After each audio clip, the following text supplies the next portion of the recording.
सीता लखन समेत प्रभु सोहत तुलसीदास, हर्षत सुर बरषत सुमन सगुन सुमंगल बास। अर्थात तुलसी कहते हैं कि सीता और लक्ष्मण के सहित प्रभु श्री रामचंद्र जी सुशोभित हो रहे हैं।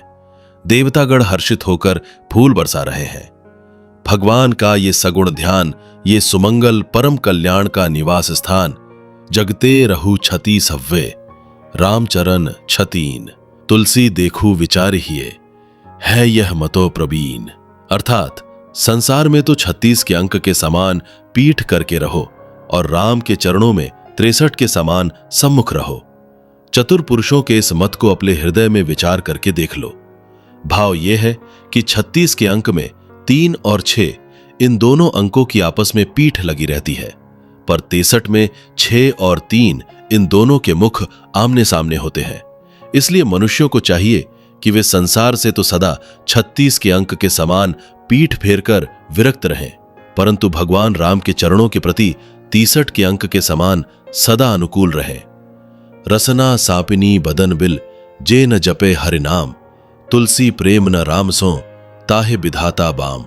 अर्थात जो श्री हरि का नाम नहीं जपते, उनकी जीभ सर्पणी के समान केवल विषय चर्चा रूपी विष उगलने वाली और मुख उसके बिल के समान है।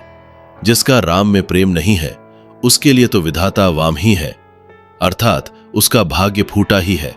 तुलसी श्री रघुवीर तजे करो भरोसो और, सुख संपत्ति की का चली नर कहूं नाही ठौर। अर्थात गोस्वामी जी कहते हैं कि जो भगवान राम को छोड़कर किसी दूसरे पर भरोसा रखकर बैठते हैं, उन्हें भला सुख संपत्ति तो मिलेगी ही कहां से, उन्हें तो नरक में भी स्थान न मिलेगा।